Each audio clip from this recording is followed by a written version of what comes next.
patient hearing, and I'm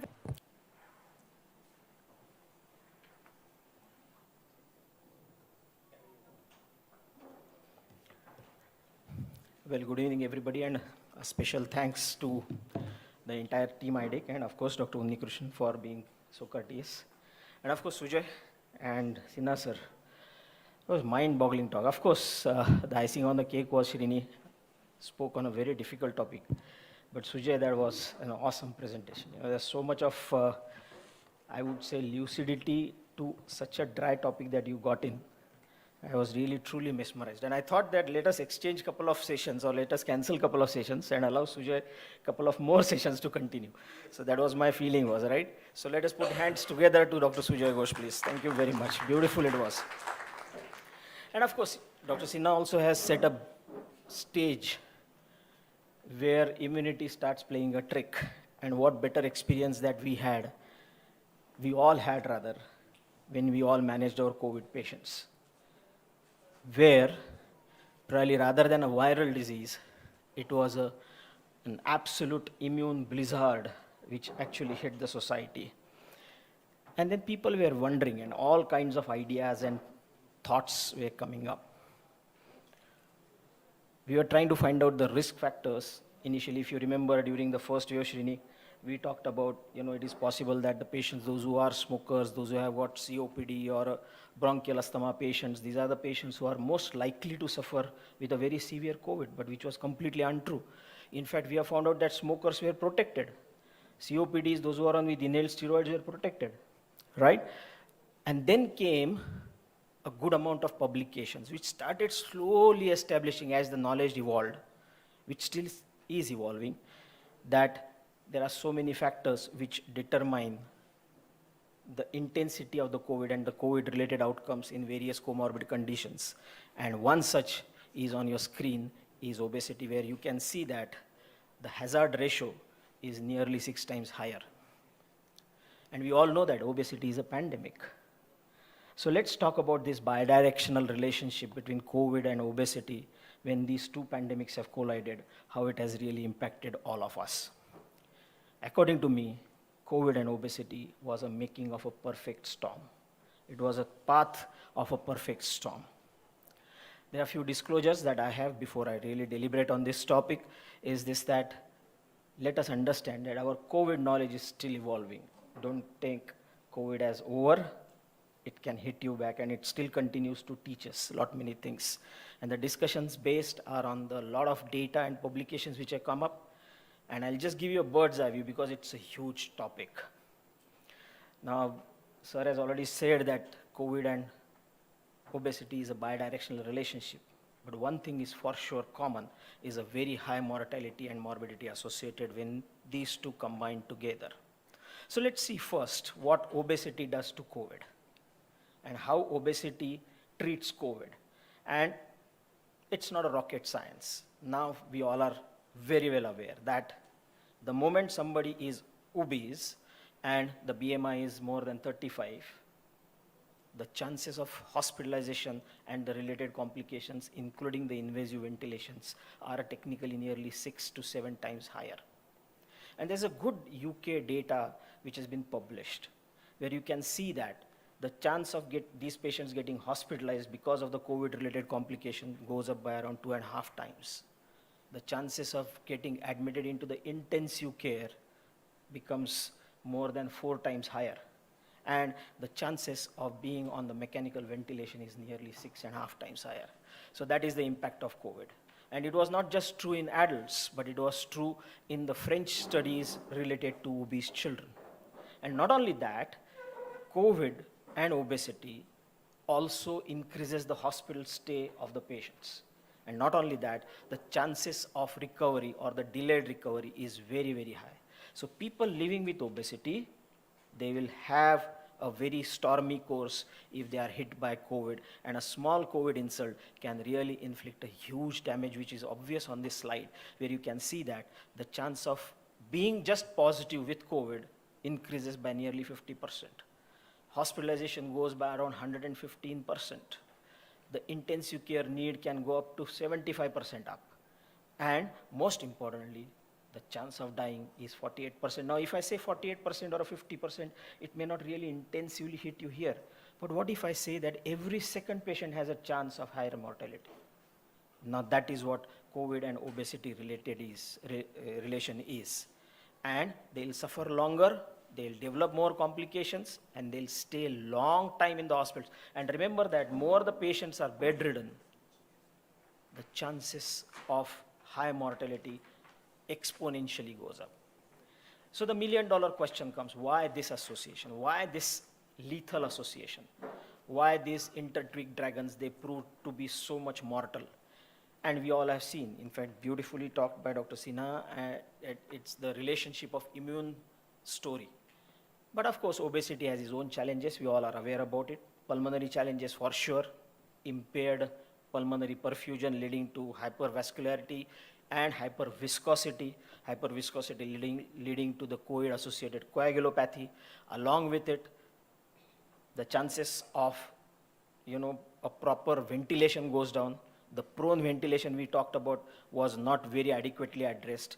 Of course, there is an associated endocrine dysfunction where not only diabetes, as probably Unni is going to talk about, but the other endocrine organs, they also suffer, which ultimately leads to high cardiovascular and metabolic challenges. But the most important thing on the platform of the chronic inflammation that obesity has with COVID, there is a dysregulated hyperimmune response. So this immune storm which we talked about, or that is never an immune storm, that is usually a dysregulated, desensitized immune response which is responsible for this high mortality. We all know that ideally all of us should stay in what is called as an M2 environment, which is a anti-inflammatory environment, where there is a good amount of T helper lymphocytes which are there. The eosinophils are fairly fine. But the moment there is an obesity, it doesn't take longer time to change this M2 environment to M1 environment because of the elevated fatty acid levels, the insulin resistance, the leptin resistance, the high levels of leptin, reduced levels of adiponectin. But the most important factor which actually affects the COVID outcomes is a high expression of ACE2 receptors. Now, Sujaya has beautifully said us that nature is so great, and he actually demonstrated it in his slides that you cannot beat God. And obese people, they have got a natural protection of higher number of ACE2s. And why ACE2s are important? We need to understand the importance of ACE2. ACE2s are important basically because this is the enzyme which will inhibit or neutralize the angiotensinogen 1 as well as 2, which are actually responsible for vasoconstriction, reduced tissue perfusion, or to certain extent elevation of the blood pressure.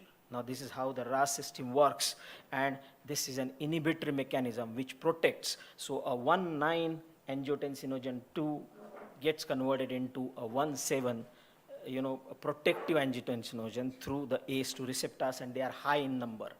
But then that has become a challenge in obese people, basically because we know that virus hits the ACE2 receptors and it needs an ACE2 receptor for the cellular entry. And that's how it utilizes all that ACE2 which is available. So there is a high amount of viremia and replication which is happening. So in the obese patients, where there is already a very high ACE2 expression, these patients are extremely vulnerable to develop very severe hyperemia in comparison to the non-obese people. So wherever there is an ACE2 increase, there is an increased viral entry, viral load goes up, inflammation goes up, and of course that ultimately ends up into a severe cardiometabolic and respiratory insult leading to the complications. But apart from that, when it gets combined with obesity, where there is a pulmonary challenge, there is an endocrine challenge, there is an inflammatory challenge on the base, the ARDS, the ventilation perfusion mismatch, which will ultimately increase the chances of invasive ventilation, will also increase the morbidity and mortality. There are a few other roles of some other receptors as well. One is what is called as a glucose regulated protein 78. As ACE2s are, glucose regulated proteins 78 are also responsible to stop the premature cell death or to stop the premature cell apoptosis. But they also need, I would say, a proper regulation. And COVID virus also attacks this GRP78 protein, and which is responsible for actually prevention of cell apoptosis. Another way is this, that GRP plus additional endoplasmic reticular stress, which is basically because of obesity, will increase the viral entry, will reduce down the GRP78 availability, will increase the cellular apoptosis, and the chances of cellular death goes up significantly. Insulin resistance, Unni is going to talk, I'm not going to dwell into that, but also because of the obesity, you have got very high leptin levels because of the leptin resistance. And we all know the impact of leptins. I'm not going to go into the details about it. There are a few other mechanisms which I don't want all of you to remember or go through, but just see this, that these are the proteins and various expressions of the receptors and the receptor proteins which actually increases the chance of complications at the vascular level. They'll increase the angiogenesis, they'll increase the vascular viscosity, and they'll also increase the chances of hypercoagulability that ultimately leads to what we call it as a COVID-associated coagulopathy. And COVID-associated coagulopathy, we all have learned during our COVID times, is a big challenge. Last 2 minutes, I'll be talking to you about COVID and obesity. What is the relation of COVID with obesity? Now, what COVID has caused to the obese people? We always talked about what obesity has caused to COVID people, but let us see what COVID has caused to the obese people. Now, that is last 5 minutes. So, poor mobility, limited access to the medical care, technically, especially in the first 2 waves, all the medical as well as surgical programs for the management of obesity halted. Obesity clinics stopped practicing. Endocrinologists stopped practicing obesity. They were all busy managing the COVID and the related endocrine challenges. That has changed the eating habits of the people because of the lockdown. There was an increased screen time and psychosocial stress. And here I am saying social media stress that the people went through. And these have all impacted not only on the obesity, but you can see that there were strained food systems, processed food consumption was very, very high, changes in the eating behaviors were very high, and there was a tendency to consume unhealthy, high sucrose, high saturated fatty acid food which was available. And that was the challenge. And this is a beautiful study which was published from Italy, where they have shown that you can see that various meals and look at the significance. And apart from that, added psychological disturbance like anxiety, depression, stress, and PTSD added to binge eating, or what we call it as bulimia nervosa. People kept on eating very, very badly. And that's the reason why we need to understand it is just not obesity impacting the COVID outcome, but COVID also has impacted the outcomes of obesity significantly. To summarize, friends, with all this complicated, very intricate relationship that COVID and obesity has, let us understand that obesity increases the risk of COVID-related hospitalization, ICU stay, and COVID-related or COVID-associated coagulopathy. There are social determinants of healthy obesity and chronic diseases, and severe negative outcomes from COVID were all reported not only in India but throughout the world. And these negative impacts also affected a mental health of the people, which additionally caused a lot of psychosocial disturbances, which we probably, being Indians, we do not actually attribute these facts very seriously. But this is the time to learn about addressing these factors very seriously. Thank you very much once again. Thank you, Anjali, for this beautiful opportunity. I really appreciate, and once again, thank you, Dr. Unni, for a favor that you did to me.